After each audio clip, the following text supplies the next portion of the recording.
And now, the Mollé Mystery Theater.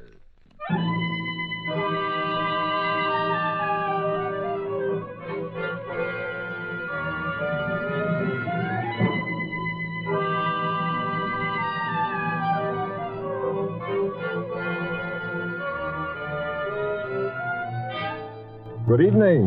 This is Jeffrey Barnes, welcoming you to the Mollé Mystery Theater, the program that presents the best in mystery and detective fiction. Our guest player tonight is Richard Widmark, up-and-coming young star of stage, screen, and radio. And our play, Double Cross, by Sanford Schlesinger. This is the story of Carl Cummings, whose plan for murder is complicated by his inability to decide on his victim. He only knows that someone must be double-crossed. But who? Well, perhaps you'd like to match wits with our author, Mr. Schlesinger, and see if you can come up with the answer to that question before the final curtain falls. And now for tonight's Mollé Mystery, Double Cross, starring Richard Widmark.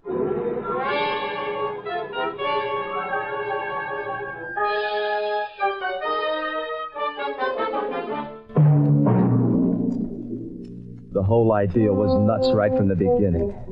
I should have taken a walk around the park the second I thought of it, gone home and forgotten everything. But I didn't.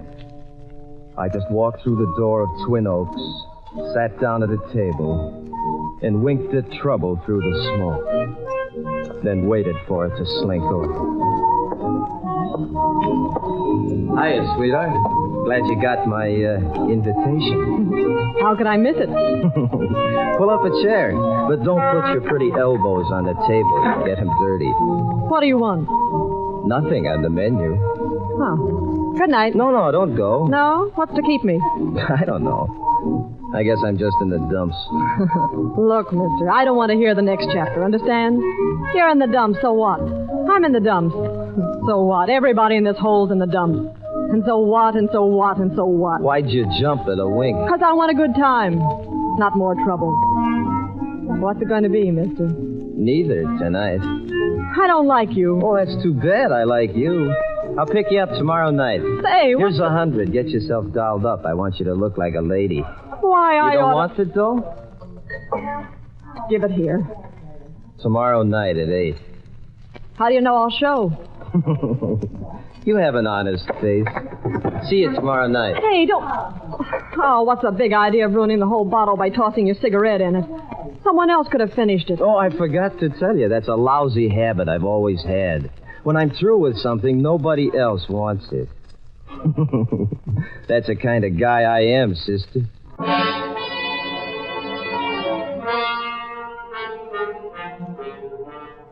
Her name was Paula Stewart. Nice figure, coal black hair, and brown eyes that sparkled out the words danger ahead, the way those highway signs do at night when your headlights hit them as you come around a curve. Yeah, she had the curves, too. Paula was waiting for me the next night. She waited for me every night. I waited, too. I had something on my mind. In about 2 weeks, I knew it was safe to tell Paula just what that something was.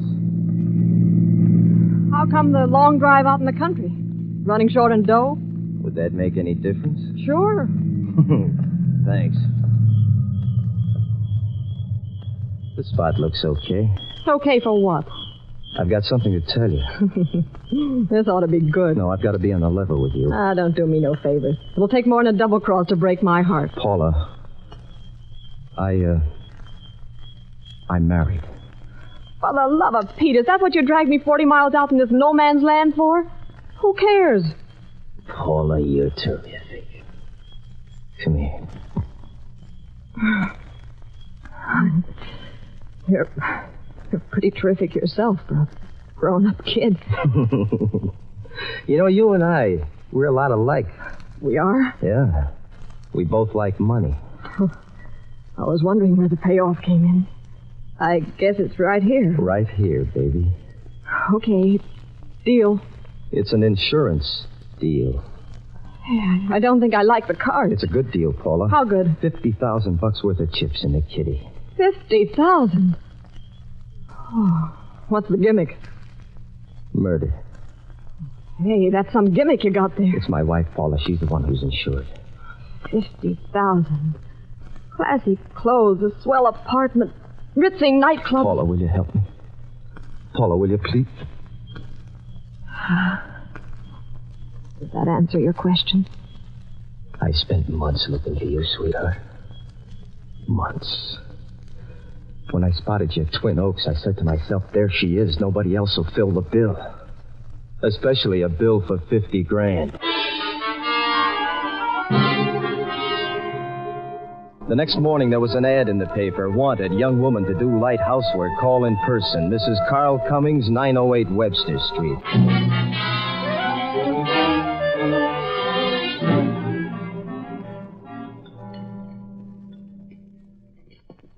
Call.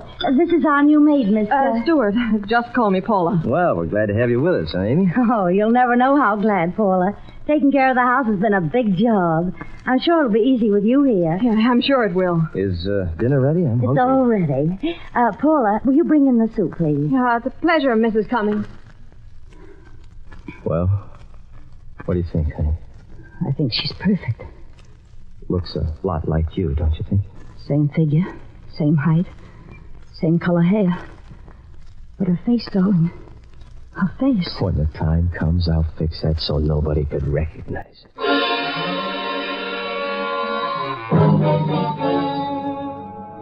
I'll never forget that meal as long as I live. Amy. Lovely, sweet little Amy sitting there across the table from me trying to pretend that everything was as usual. Paula serving dinner. Dishes in her hands, money and murder in her head. Her eyes met mine. They dared me to double-cross her. I wondered then if she knew that I would. About 10 o'clock, Amy and I went to our room. Not again, Carl. I know the plan backwards. Yes, Amy, again. You see the way she looked at me? Yes. I saw her. I don't like the way you said that. Carl. What? Just what does this Paula mean to you? For the love of Mike, of all the dopey questions. You know what she means to me? Nothing. Don't ever ask me anything like that again. Well, I won't. If you don't make me ask it. Now listen, and you listen good. I don't want to talk about it anymore. Paula's just a way for us to collect your insurance. All right, Carl.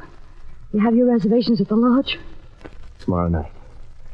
I'll go up there, stay for a couple of days, and next Tuesday night I'll be back. But you see that you're on that Tuesday train for Tucson. Oh, I already have my ticket. Tuesday afternoon, 3 o'clock. Good. I'll have my key. After I take care of Paula, I'll tear the house apart and make it look like a robbery. Then you go back to the lodge? Right. It's only a little over 50 miles. I can make it in an hour. But are you sure that the police will believe that Paula's me? I told you I'd take care of that. I'm going out for a walk. I've got some thinking to do. I've got to figure every angle. Carl! What? Who do you love, Carl? It's like I told you, Amy. Don't waste time asking questions you already know the answers to.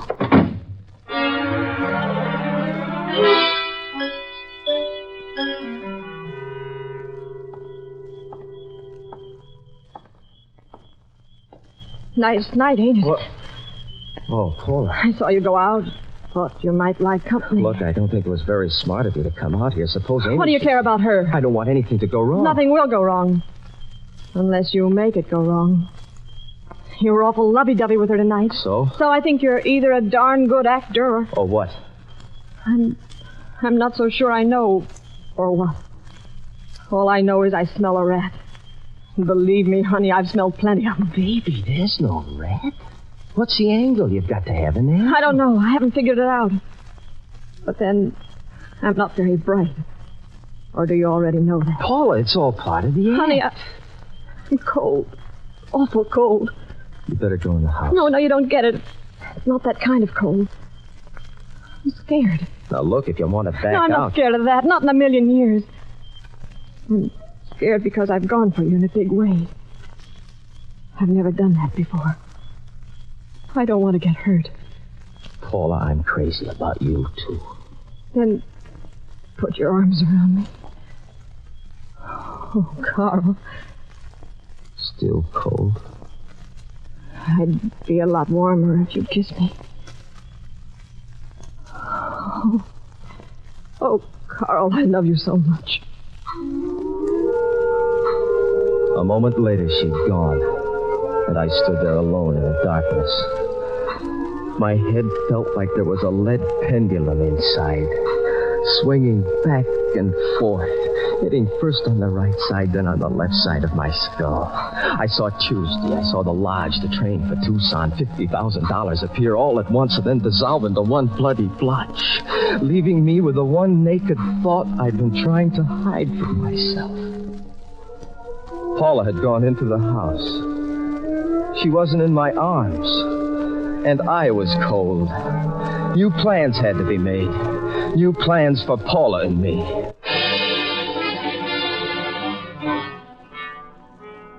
Later, when I went up to my room, I knew the moment I stepped in the door that something was wrong. I glanced over to where the glow from the streetlight cut across Amy's bed. She wasn't there. Amy? Amy? Turn on the light, Carl. Amy, where are you? Turn on the light and you'll see. Sure. Amy, what's it? Amy, put down that gun.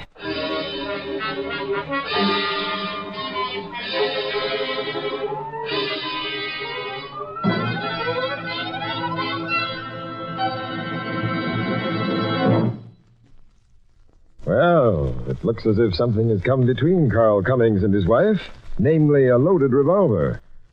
In just a moment, we'll bring you Act 2 of tonight's Mollé mystery. And now back to Act 2 of Double Cross, starring Richard Widmark.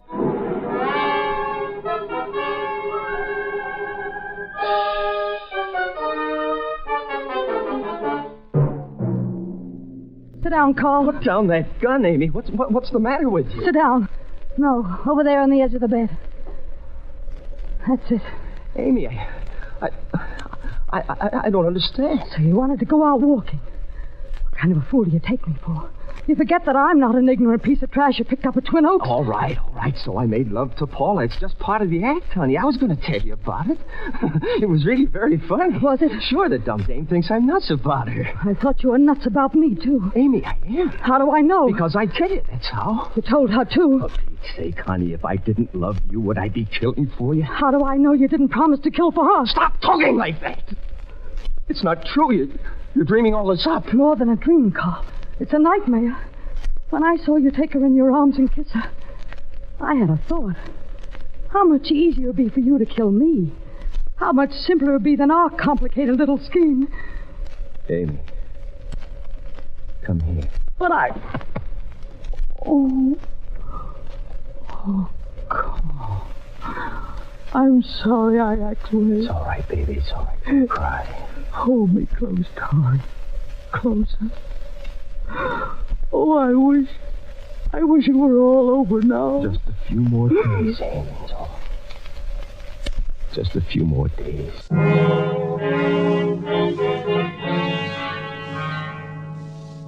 Those few days crawled, and it wasn't all over. I didn't go to the lodge. A mix-up in the reservations, I told Amy. Yeah, it was a mix-up, all right. And I didn't know just how to unravel the whole rotten business. The next week, I postponed my trip again. Amy nearly blew the roof off the house. What do you mean you're not going to the lodge? I told you, Amy, I don't feel good. And how do you think I feel? I'm telling you, Carl, I can't go on like this much longer. Either get this over and done with or forget it. Not so loud. You want Paula to hear? And that's another thing. I'm sick of whispering in my own home. I'm sick of the smug way she smiles at me as if I were the maid and she your wife. Amy, stop it. Every time she looks at me, she seems to say, you poor sucker, if you only knew what I know. What does she know that I don't know, Carl?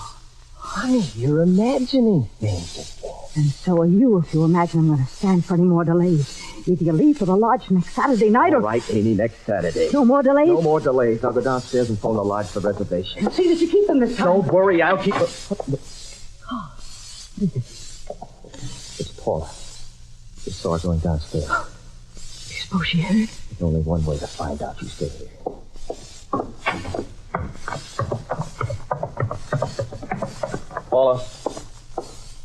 Paula? You wanted to see me, Mr. Cummings? Paula, come in here in the den. Hurry it up. What's the matter? Have a fight with her? Now, this is no time to start singing.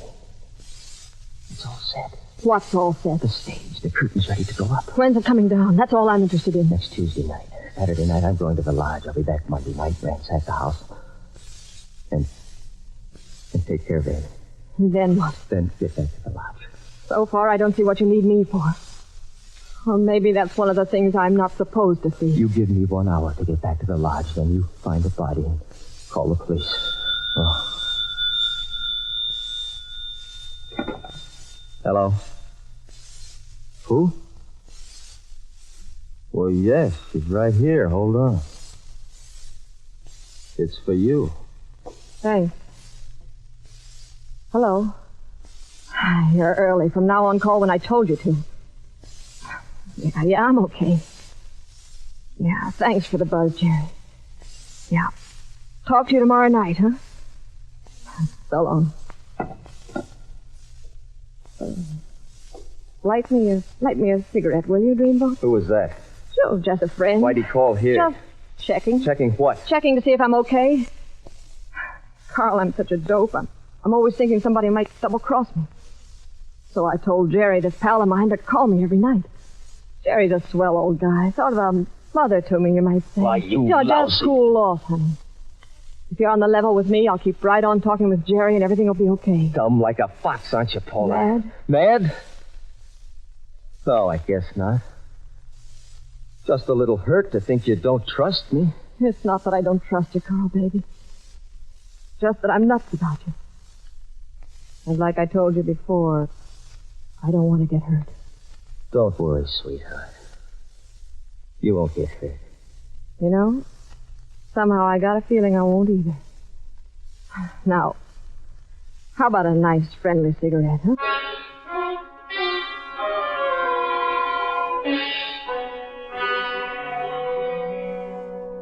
We sat there in the den, our cigarettes filling the room with smoke. Only a tiny nightlight burned so we could stare at each other through the semi-darkness without being self-conscious. I felt my heart beat to Amy's pacing footsteps in our room just above the den. Paula heard them too, but they didn't bother her. She was expecting a phone call from Jerry, her pal, tomorrow night. She knew she was safe. Or was she?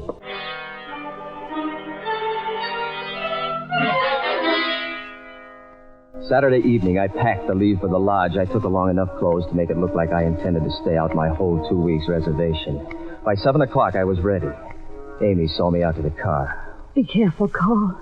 Please be careful. Now, don't worry about me. You just be on that Tuesday train for Tucson. Yes, darling. And whatever you do, don't take anything with you. If Paula even guesses that you're going away She won't. Now, kiss me goodbye. See you in Tucson, darling. Yeah. See you in Tucson.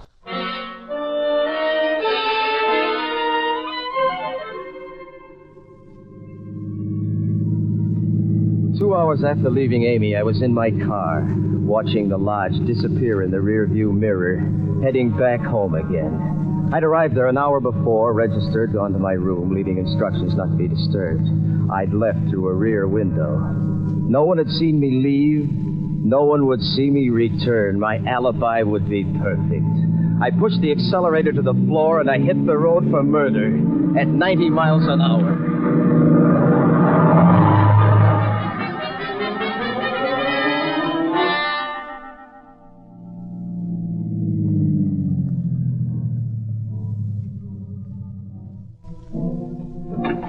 It was 2:50 in the morning when I got home. Every window in the block was black. It'd all be over in 15 minutes, and I'd be heading back to the lodge. I was pretty proud of myself. Not a sign of a nerve. Like the thief I was supposed to be, I went into the house. As noiselessly as possible, I crossed the hall to the steps, then up to the second floor. I stopped for a second, outside her door, long enough to catch my breath and get the gun out of my pocket. Then I opened the door.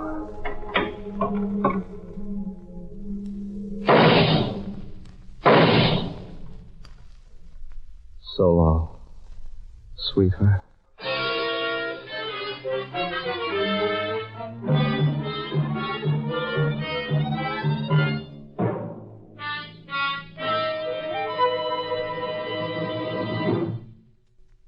This is Jeffrey Barnes again. In just a moment, we'll bring you Act 3 of Double Cross.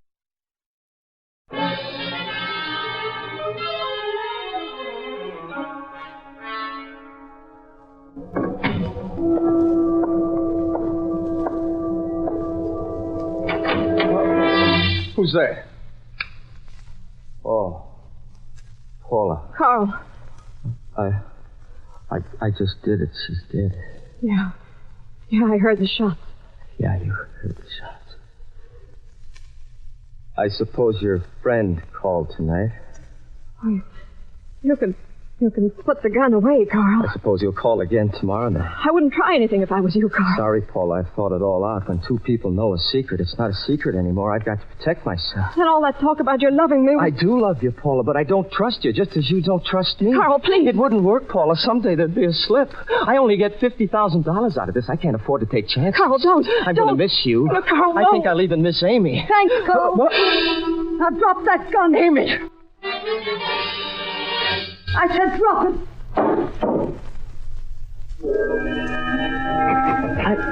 I couldn't believe that Amy was still alive. But there she stood.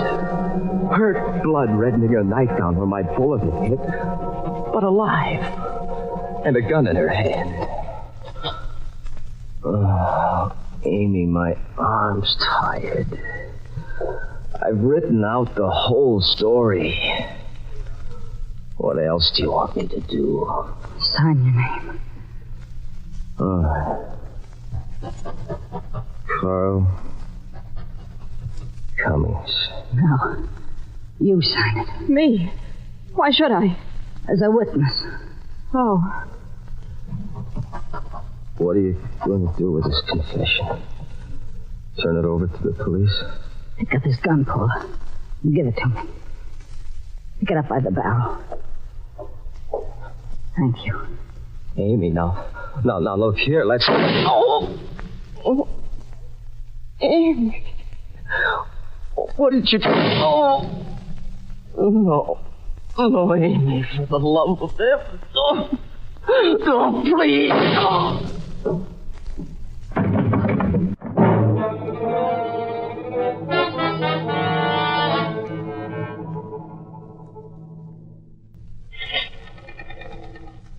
Operator, get me the police department. The cops. Oh, you must be nuts. I'm getting out of here before Stay where you are, Paul. This gun still has bullets in it. Hello, police department. This is Carl Cummings. I live at 908 Webster Street. Please come at once. Something terrible's happened. Are you crazy? They'll arrest you for murder. Could have been an accident, Paul. Accident? After all, I know Carl will be coming back tonight. He told me he was going to the lodge for 2 weeks. So naturally, when I saw a man prowling around the house, I thought it was a burglar. That's my story. If I live. Oh, I don't want any part of this. Sit down. You're not going anywhere. What are you going to do? Just wait for the police to get here. If I can. You're not going to make it, Mrs. Cummings. You're going to die. Any minute, Mrs. Cummings. I'll die when I'm ready. Stop polishing that gun. It might go off. The police are coming, Paula. Please, Mrs. Cummings. Please don't make me stay here. I'm afraid you must. See, I haven't quite... Come on. All right, Mrs. Cummings. Stay right where you are. Now Paula's in charge. Is she? You bet she is, honey. The first thing I'm going to do is take care of Carl's confession. And I can't think of a better place to get rid of it than in your fireplace. It won't do, Paula. Shut up. And now so long, Mrs. Cummings. And don't think it ain't been nice. You just burned your chance to escape, Paula. What? Oh, you're talking crazy. Why do you think I was polishing that gun? How should I know? I didn't want my fingerprints on it. I didn't want anyone's fingerprints on it. Except yours. You're holding the gun that shot Carl. What are you getting at? You're also holding the gun that shot me. What? No. The police are here, Paula. I hope you have a good story for them. I do. Oh. Mrs. Cummings. Mrs. Cummings. Oh, it's the cops. Mrs. Cummings are going to blame me. But I didn't do it. You got to tell them I didn't kill you. Don't leave me alone, Mrs. Cummings. You got to tell them. Mrs. Cummings, you gotta tell him. Mrs. Cummings, you gotta tell him. You gotta tell him, Mrs. Cummings.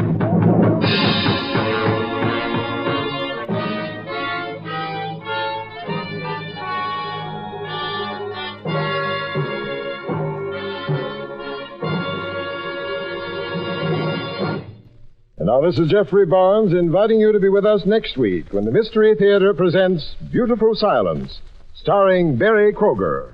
The original music for the Mystery Theater is composed and conducted by Alexander Sembler. Richard Widmark was starred. Any similarity between the names and characters used on this show and any actual persons, living or dead, is purely coincidental.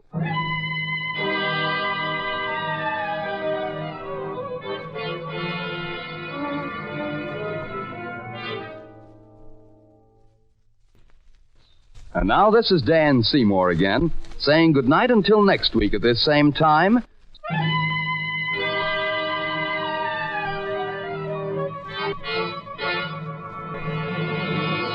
This is NBC, the National Broadcasting Company.